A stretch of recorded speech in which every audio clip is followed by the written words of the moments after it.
Nining kabuntagon mga kaigsunan sa tuang padayon sa pagtuon. In this subject on putting our hope in God, let's continue to look at the reasons why we Christians can confidently hope in God. Sa mga minglabay nga semana, ato ang lantawan ang duha ang pinakauna nga mga rason. Una is you can hope in God because of who He is. That is in regards to His person. Unya ang ikaduha, you can hope in God because He is in control. That is in regards to His power.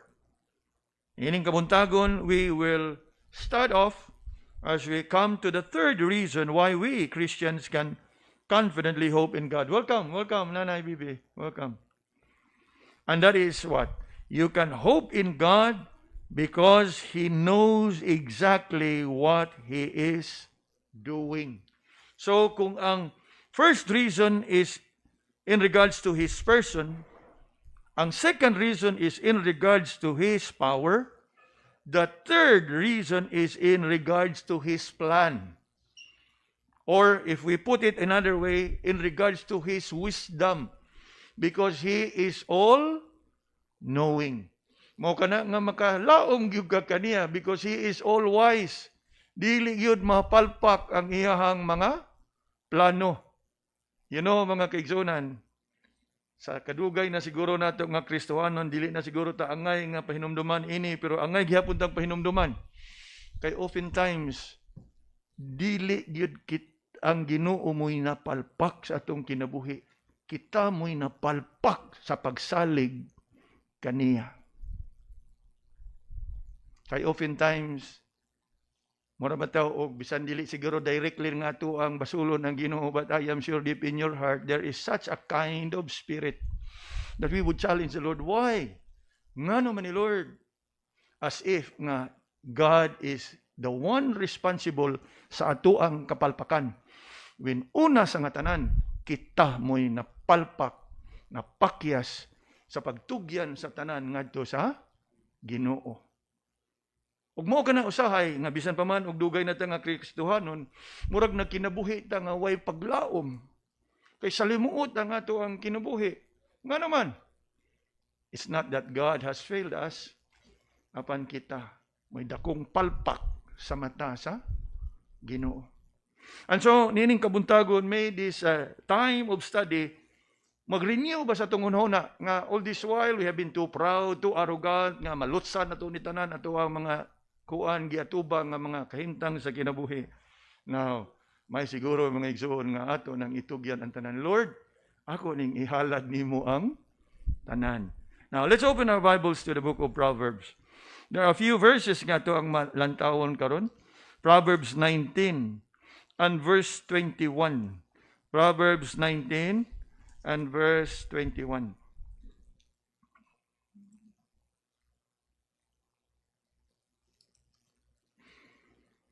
If you are there, let us read together Proverbs 19 and verse 21. Reading, there are many devices in man's heart. Nevertheless, the counsel of the Lord that shall stand. Dili ba tinuod? Daghan kay tag-ideya, oy, brilliant minds. Plan A, plan B, plan C, up to Z. Many devices. Now, ug atog yun ang kanon, devices lang, ug atog yun siyang hubaron sa kanang conversational nato nga dialect, daghan kay tagmugna.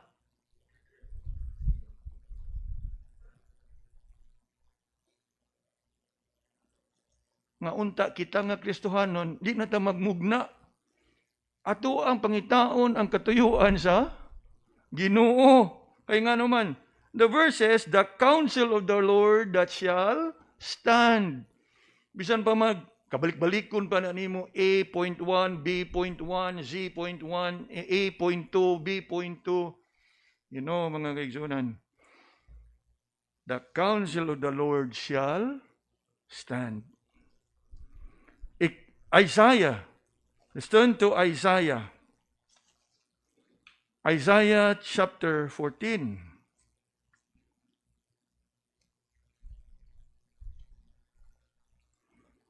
And look with me at verse 24.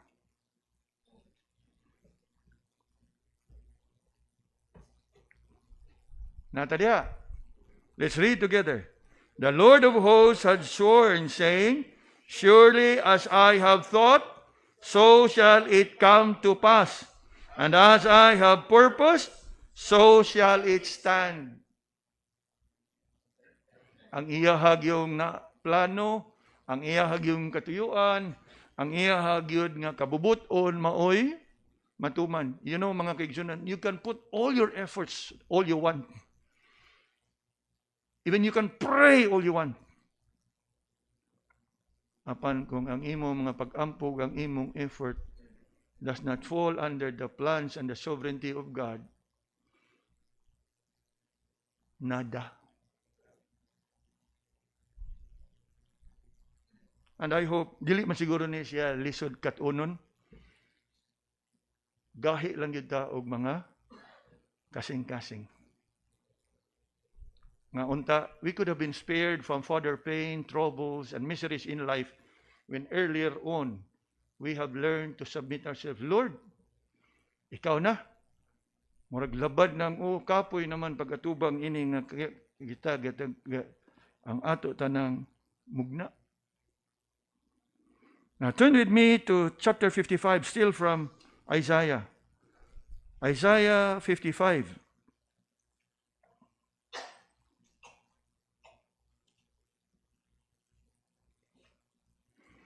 And look with me at verse 8 and 9. We're familiar with these verses. Ingon diha, Isaiah 55, verse 8 and 9. Let's read together. For my thoughts are not your thoughts, neither are your ways my ways, saith the Lord. For as the heavens are higher than the earth, so are my ways higher than your ways, and my thoughts than your thoughts.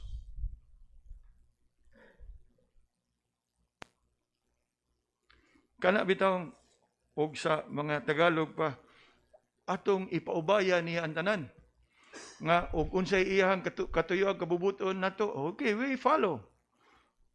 Kanindot kayo. Kay nga naman, you can never go wrong if you seek to follow the counsel of the Lord. But you will always find yourself wrong if you insist to doing your own devices. It's as plain, as simple as that. One more verse, a familiar verse to many of us, but just the same, I invite you to open your Bibles there. Jeremiah 29:11. Jeremiah 29:11.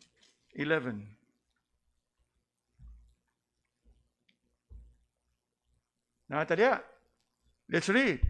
For I know the thoughts that I think toward you, saith the Lord, thoughts of peace and not of evil, to give you an expected end. You know that word there, expected end? Kana bang, bisan pa man o wa pa mahitabo, pero you consider it as a done deal. Because that is what the Lord has planned for you. It's a done deal. Sometimes, ang panalangin sa Ginoo, elusive ka na to. Mura og layo kayo, og lihay kayo, kay nga naman. Kay layo raman kayo sa katuyuan sa kabubuton sa Ginoo. When the Bible is so clear, expected end. Subaya lang ni. Kay inikabot ni mo ani, dito gapaabot ang imuhang panalangin. Apan kay magmugna, magkisi-kisi, magid ang tao. So ini ka kisi-kisi, you miss the point. Eventually, you end up in the wrong place.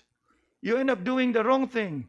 You end up doing contrary to the counsel of the Lord. Mao ka na nga, bisan pa man og kita mga Kristohanon, makatagamtam kita og miserable nga kinabuhi. And isn't it sad?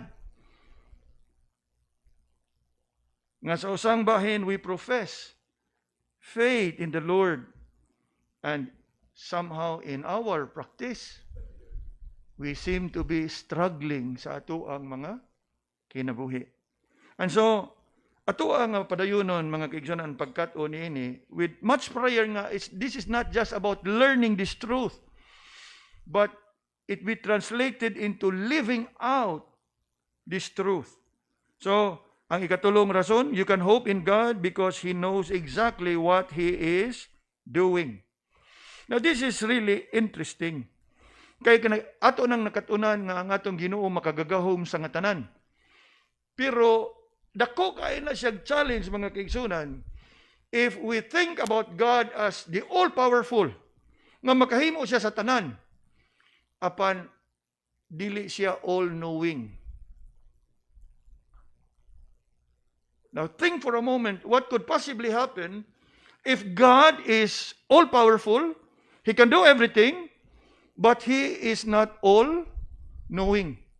Adunay mga panahon nga iyang buhaton, pero dili mamao, because He is not all-knowing. Unya, of course, gamhanan siya, pero igbuhat niya di brute force at random spurts throughout the universe. We might have reason to be anxious. Ang kang mabalaka. Kaya nga naman, huwag mo kay kasiguruhan o mamao ba ning iyang himo. We're talking about His power. He is all-powerful. But if He is not all-wise, agoy, unsa na sa kay buhaton na ni? Unsa na sa kay may tabuan ni? Apan, tungod kay ang atong Ginoo, dili lang labaw makagagahom, kung dili siya sa labaw nga maalamon, makasalig ka. Nga He knows what He is doing.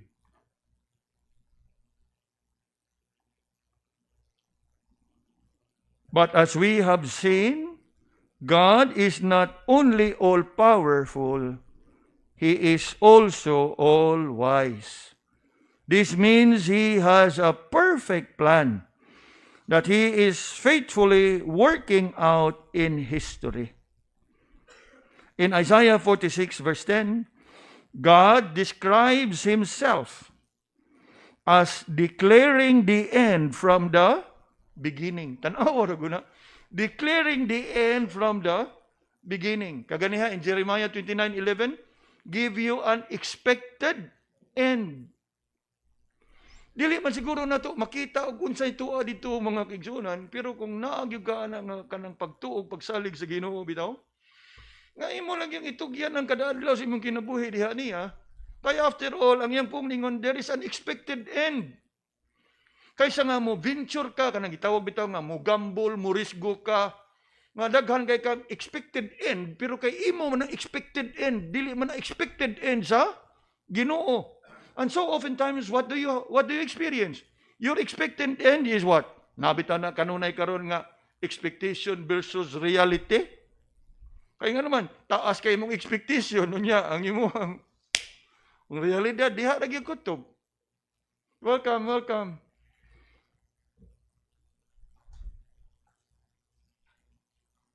Nga unta ang pulong sa Ginoo niingon gyud, lantaw ha?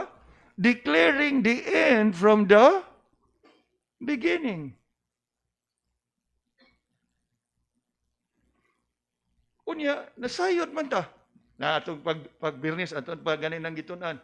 And we know that all things work together for Lord, I may not know. I may be going through difficult times. Pero kung mauni imong itugot nga, mahitabo na ako, Lord, sige lang. Kaya nasayod ko nga at the end of it, this will work for good.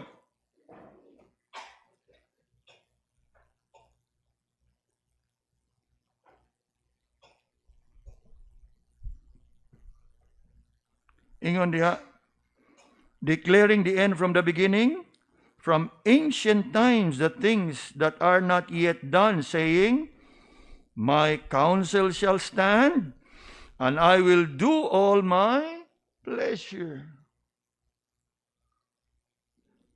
Kanindot kayo kung ang ato bang kinabuhi is guided and molded by the principles of the Scripture.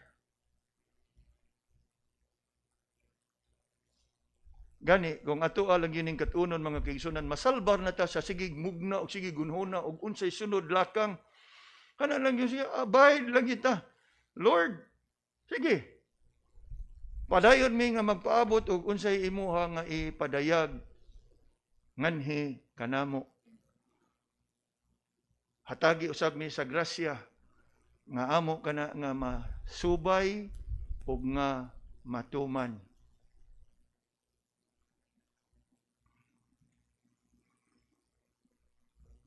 Ingon diha Psalm 33 verse 11. The counsel of the Lord standeth forever, the thoughts of his heart to all generation. Now, ang pangutana, but what does God plan include? The answer comes in at least two parts. Number one, God's plan mandates that He receive maximum glory. Mauna siya usa ka rason mga kaigsunan. Nganong kita makasalig yun ta sa Ginoo. Ngano? Kay dili makaalaw ang Ginoo nga mabutang sa kauwaw o pahamak ang iyahang ngalan. He wants to make sure nga diha sa imong kinabuhi, sa tanan nga imong matagamtaman, kana maghatag og kadungganan og kahimayaan sa iyahang ngalan.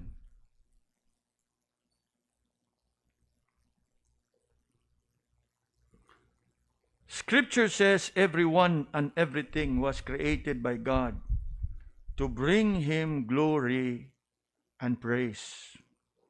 In fact, the primary reason God saved us was to further His reputation as a gracious God, that we would praise Him for His mercy. Sumo ka na ang katuyuan sa Ginoo? Nga diin, iya hagyod nga pagabuhaton ug unsay anaa diha sa iyahang kasing-kasing ug hunahuna nga alang lamang sa atuang mga kaayuhan, pero ang ultimate nga rason gyud niya na is nga ang iyahang ngalan maoy pasidunggan. God's passion for His glory is not only right, but should be our greatest passion as well. He is the only one in the universe worthy of our honor and praise. God's passion for His reputation guarantees that He will keep the promises He made to His children. Makasiguro kita niya na, kay iyahag yun ang siguruhon usab diha nga ang iyahang ngalan maoy mapasidunggan. We can wholeheartedly trust God's word because His name is at stake. Ang iyahang manggungan diha, o sa ingon pa, ang iyahang ngan mo'y nakataya, ang iyahang ngan mo'y nakasalalay diha. For the sake of His glory, He will certainly follow through on what He had said He will do.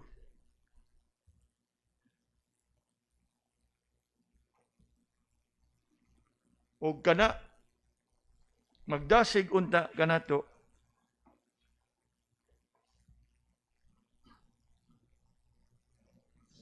nga atong ibutang ang ato ang pagtuo o pagsalig ngadto kaniya.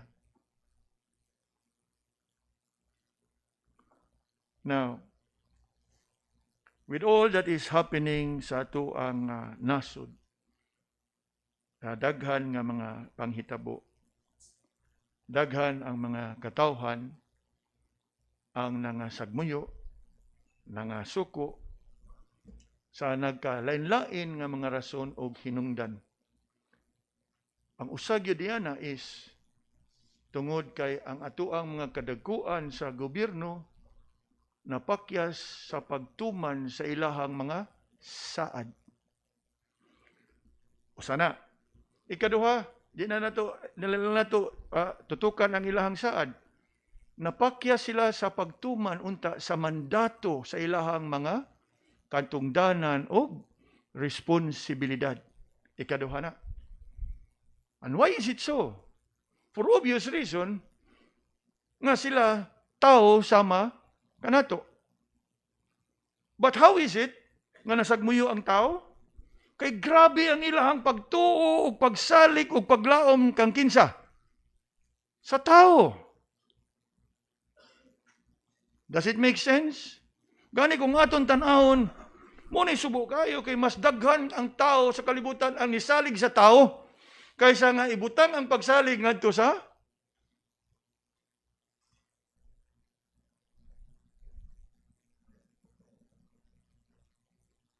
mo kana nga atong mga kaparintihan nga tuas laing nasud makapadayag intawon siya sila mga kasagmuyo.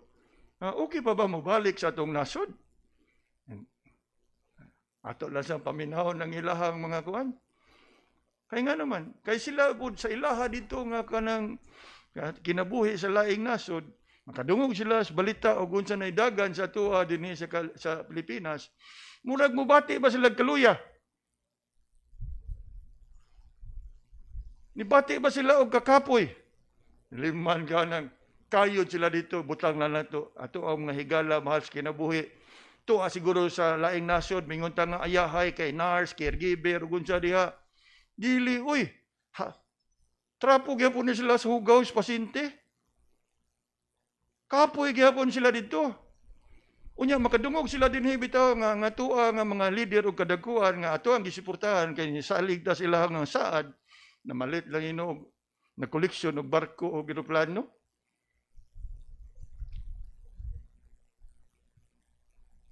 Unsay natabo? Kita gani di kita kapalit matchbox.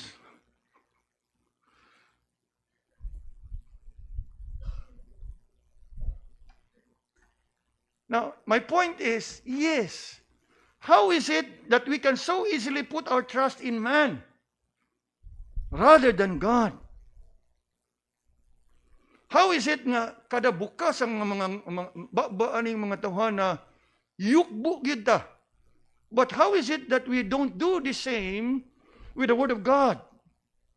Nga naman, kay og kani sila musulti, yukbo man ta.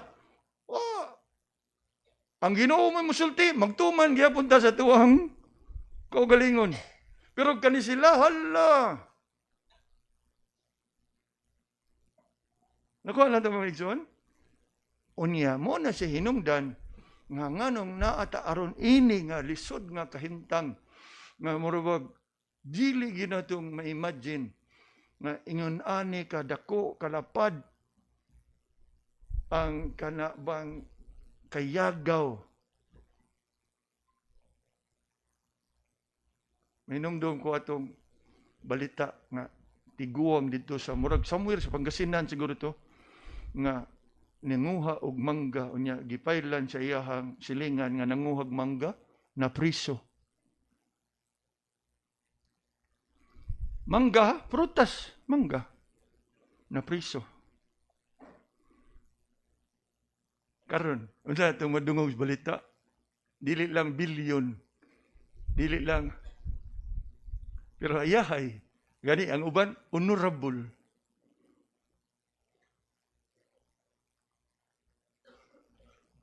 Now, siguro ang sitwasyon can be hopeless. Apan, look to the Lord. Ato ning itugyan ngadto kaniya ang nanan. Padayon ta nga mudangop ngadto kaniya, padayon ta nga mo sangpit ngadto kaniya, padayon ta nga mo salig ngadto kaniya. Ngano? Because ingon diha, you can hope in God because He knows exactly what He is doing.